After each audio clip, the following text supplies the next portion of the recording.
Live sound reinforcement jobs often begin just like this: an early morning, an empty tent, and an empty stage.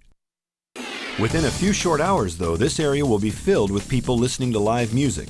But without a sound reinforcement system, there won't be much to listen to. So let's follow the process as an experienced sound crew goes from setup to sound check in this field segment of live sound reinforcement.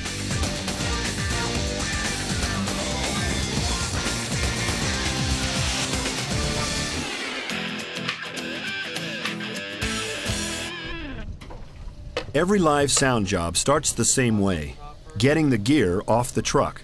For this event, the crew has rented a truck with a dolly lift, a big help considering the amount and size of gear they'll be moving today. Once each case is offloaded, it's pushed into the general area at the stage where it'll be used. Getting the gear to its approximate position now will make the task of setting up a lot faster later on.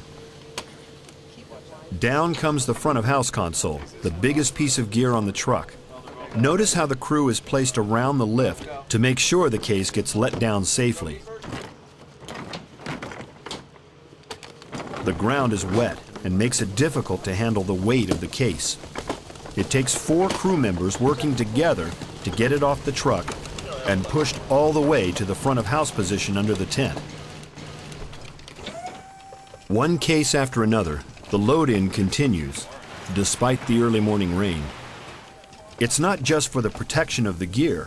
Packing cases allow the sound company to move a lot of gear very efficiently. The crew makes steady progress. So far, the load-in has gone smoothly and on schedule, with only one minor injury. What's important to notice here is that nearly all the gear used by the company is packed inside anvil cases, and each case has handles and wheels. Anyone responsible for moving sound gear should consider doing the same thing.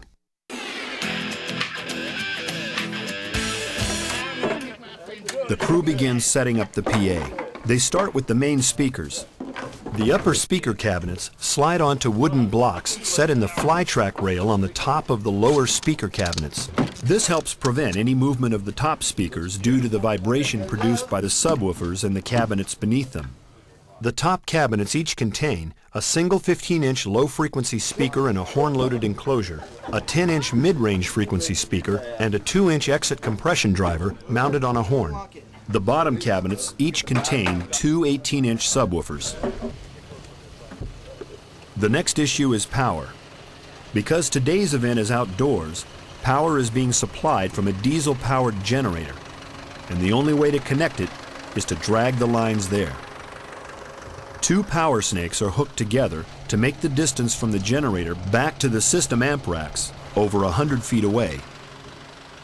The generator is kept as far away as possible from the stage due to the noise and the smell of fumes.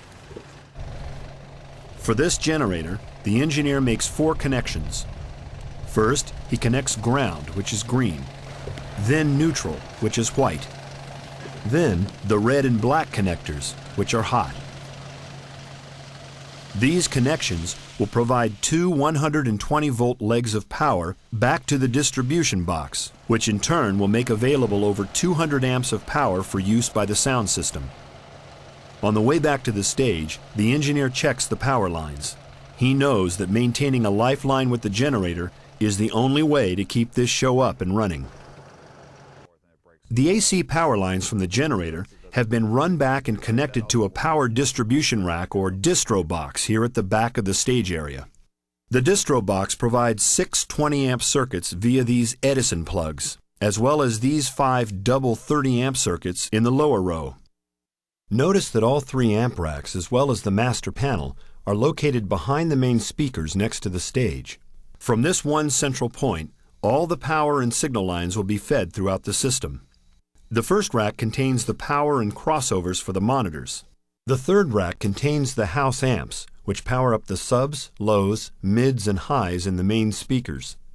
The second rack is also a house amp rack, but will be used as a standby unit today in case problems arise with an amp in the third rack. This is a close-up of the back of Rack 1, which powers the system's bi-amp stage monitors. To streamline the setup process, the input and output jacks have been wired out to this connector plate. Here is the crossover input. the stereo crossover outputs, the individual amp channel inputs, and the biamp outputs which combine the two amp channels into one connector. Here on the front of the rack, you can see the 4 power amps and digital crossovers. The amps are run in stereo, with one channel of the lower amps powering the woofer in the monitor, and one channel of one of the top amps powering the horn in the monitor. With total wattage of the monitor amps at 500 watts into 8 ohms, there's easily enough power here to run 4 separate stereo monitor mixes. For today's event, 3 snakes will be run from the stage area to the front of house: a 52-channel input snake, a 16-channel return snake, and a 30-amp power circuit line. Let's take a closer look at these 3 snakes to see how power and signal is run between the stage and the front of house. Let's start with the power line, which is marked in red. The shorter red lines show the amp racks connected to the distro box. The longer red line is a separate 30-amp feed which is run to the front of house area. It provides power to the console, the effects rack, and the drive rack. Using the same source to power the entire system will reduce grounding problems. The second snake, marked in green, indicates the input signal flow. Getting the input signals from the stage to the console is a 2-step process involving a master panel. The master panel is a large connector box next to the stage, which is divided into 2 parts, an input section and an output section. Microphones and direct boxes are connected to 3 12-channel subsnakes placed on the stage. These 3 subsnakes are then connected to the input section of the master panel. The inputs on the master panel input section are wired to a VEEM connector, to which the 52-channel snake attaches. Here's a shot of the input and output side of the master panel, with the 52-channel snake connected to the input side. The long green line indicates the 52-channel input snake carrying the inputs from the master panel directly to the inputs of the console at the front of house. This is how all the mic signals are fed to the console from the stage. The third snake, marked in blue, is a 16-channel return snake that brings the processed signals, the sub, low, mid, and high frequency outputs from the crossover, back to the output section of the master panel for distribution to the amplifiers. The master panel makes these 16 channels in the return snake available in 2 rows of 8 pairs on the output side.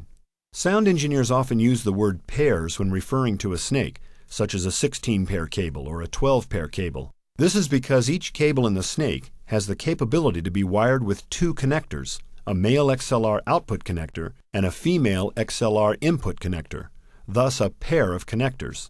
Wiring one cable for a pair of input and output connectors allows signal to be routed back through the snake to the other end if necessary. To complete the connection of the output signals to the amps, a smaller 12-channel snake is then connected from the output section of the master panel to this VEEM connector on the back connector panel of the amp rack. The 8 outputs carried by the 12-channel snake are then broken out to this row of connectors.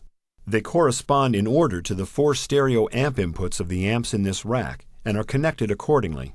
These are the 4 amps that will power the subs, lows, mids, and highs.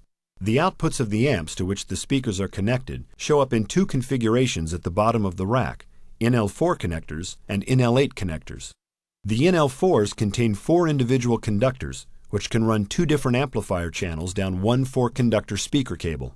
The NL8 contains 8 conductor wires, which are wired to all of the amplifier outputs in the rack. This way, all the amplifier outputs can be routed to one cable to a 3-way or 4-way cabinet. To connect to each amp independently, the NL4 connector is used. To connect the entire speaker stack, the NL8 connector is used. There's a second NL8 connector on each side, left and right. These jacks are parallel to the first NL8 connectors to provide a second output for multiple speaker cabinets. The third rack contains the 4 main system amps. This bottom QSC drives the subwoofer. The QSC above it powers the lows, the BGW GTCs power the mids, and this one powers the highs. I can pretty much tell you right now, as far as running the 12 pairs and everything for the returns, it's going to be sub, low, mid, high, low, mid, high.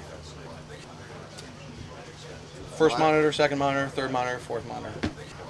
You're doing this in stereo? Oh yeah. It's very important that the sub, low, mid, and high output signals be connected correctly at the amp inputs, or serious damage to the speakers may occur. You got it. So subs are going to be in mono, right? Correct.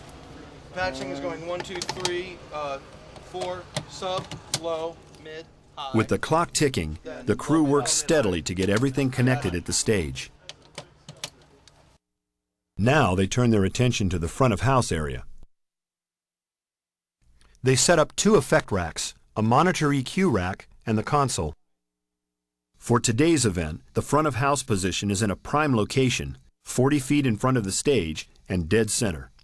Let's take a closer look at all the front of house gear, starting with the drive racks. Without a doubt, the gear in the drive racks are at the heart of the sound system. They contain all the system processing gear. This top rack contains the dynamic processing gear and effect units. On the left are the compressors and noise gates, and on the right is an assortment of digital reverbs and delays. The lower rack houses the system processing gear. At the top is the digital house EQ. This is the system compressor and crossovers. On the right is a CD player and cassette deck. Now that we've seen the fronts of the racks, let's examine the backs and see how things are wired.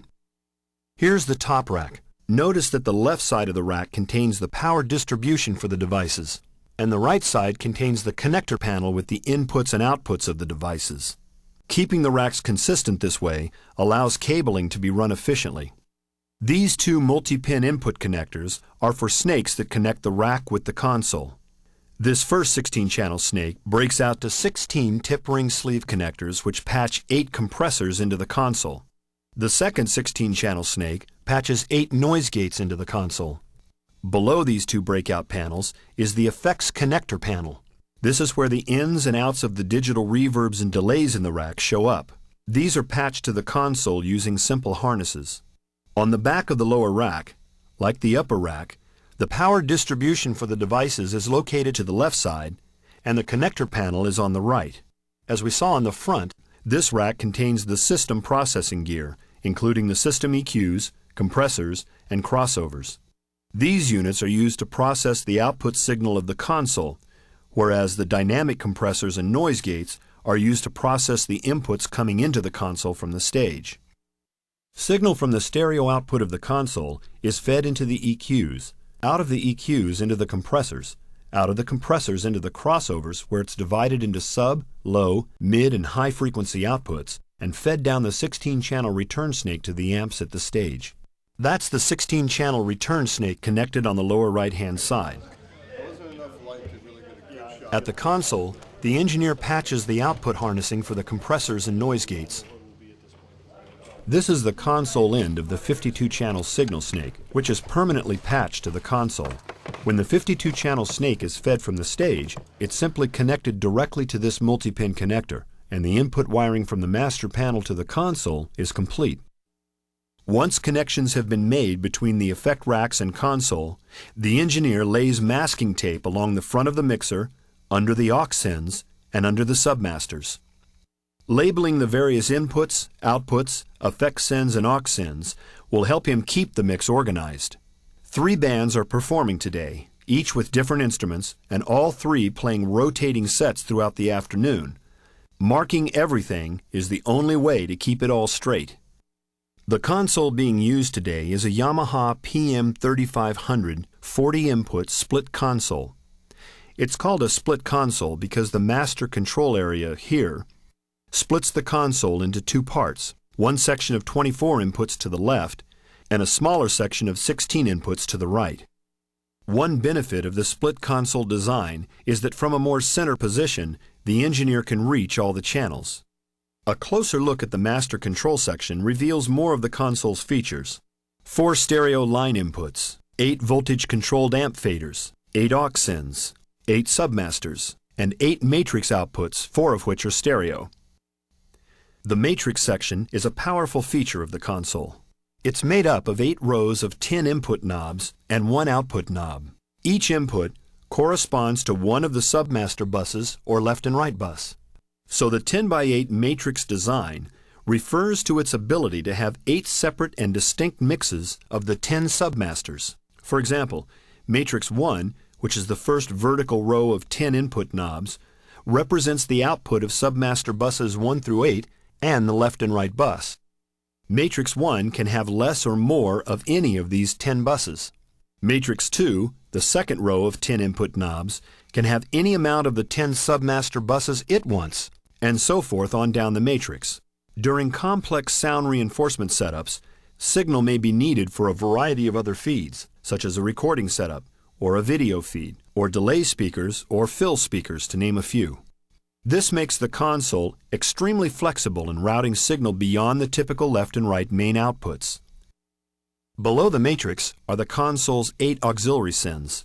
For today's setup, the first 4 sends are being used for separate monitor mixes for the band, left, center, right, and next to the drummer. The next 3 aux sends, 5 through 7, will send signal to the effects units. The engineer has patched in 2 digital reverbs, a Lexicon PCM80 for vocal reverb, and a Yamaha SBX 990 for a drum reverb, as well as a Roland SDE 3000 digital delay. The 8th aux send will be used to send instrument signal from the kick drum, floor tom, bass, and keyboards to the subwoofer crossover. Using an aux send to send certain instruments to the subwoofer crossover is an excellent way to add more low end to certain instruments without muddying up the overall mix.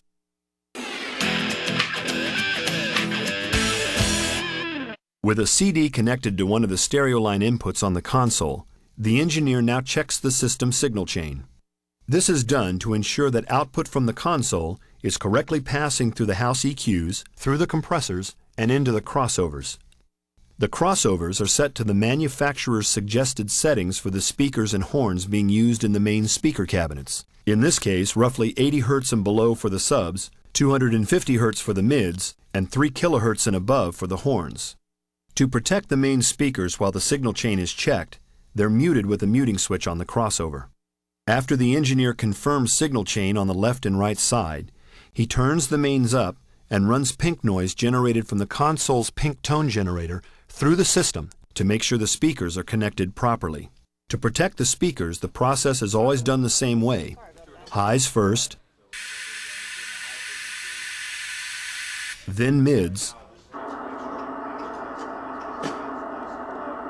then lows, and then the subwoofer. If the speakers were connected incorrectly, it would be much less damaging to have high-end signal to the low-end speakers than low-end signal sent to the high-end horns. After confirming the speakers are connected correctly, the engineer plays a familiar music track through the system and listens carefully to see where he may need to tweak the mains. Using a stereo 6-filter digital parametric house EQ, he finds several frequencies where the signal needs to be cut. The digital parametric gives the engineer a visual reading of the cut or boost of any frequency. The dip can be widened or narrowed to a notch filter, and frequencies can be swept easily using a rotary dial. The display is showing the current house EQ curve with the input signal of the music track at various frequencies showing on top of it. Once the system is tweaked, the engineer moves on to set up and check the monitor system. Each channel on the mixer can send its signal to any of the 4 auxiliary monitor sends. Since each monitor has its own 32-band graphic EQ, as well as its own power amp, each monitor mix is, in effect, its own small PA system.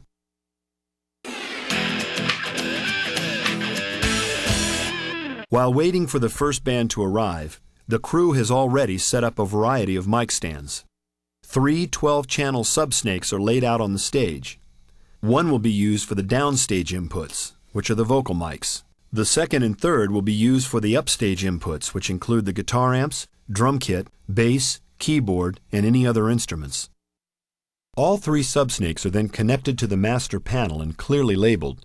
As we saw earlier, the 52-channel input snake is then run from the master panel to the front-of-house console.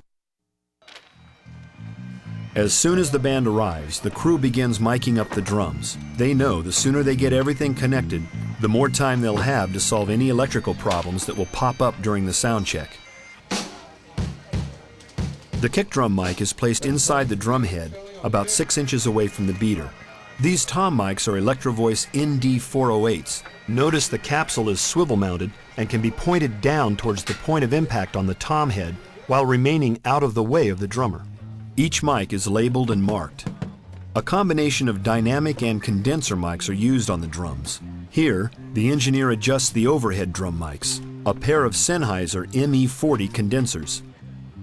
Condenser mics are used for their high output and strong upper end and work well on the hi-hat and cymbals. Dynamic mics are used on the rest of the kit. A Beyer M88 for the kick, a Shure SM56 for the snare, Electrovoice ND408s for the high and mid tom, and a Sennheiser MD421 for the floor tom. For vocals, the engineer uses several Shure Beta 58s. With time becoming tight, the engineer starts the sound check, beginning with the kick drum,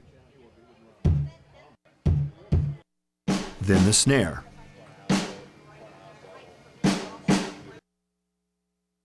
then the hi-hat,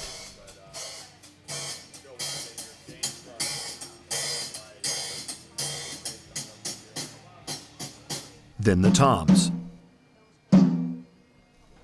With each drum, the engineer will set the input gain, the compression, a noise gate, and EQ. The cymbals are last. To check the mic balances, the engineer has the drummer play the entire set.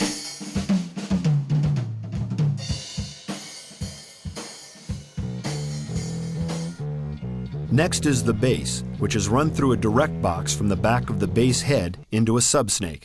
It's hard to control it. Next is the acoustic guitar. Because the acoustic guitar is using an internal bridge pickup, it's also connected to the subsnake using a direct box. Next is the keyboard. The first group is using only a single electric piano. It too will be connected to the subsnake through a direct box.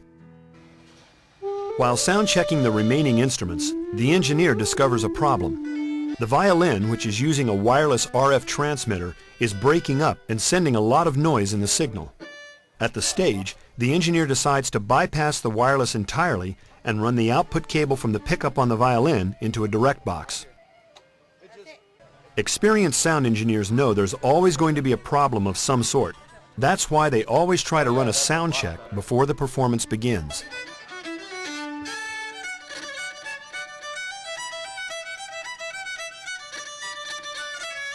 Now that the instruments and vocals are checked, the engineer sets up the monitor mix. Providing more instrument signal is as simple as turning up the aux send on the instrument channel. The band begins the first set, and the engineer works quickly to set the main mix levels. The engineer has pre-mixed the instrument channels down to these 8 VCA subgroups, making it easier to run the mix. So, from here to here, in just a few hours, another typical day in the life of a sound company.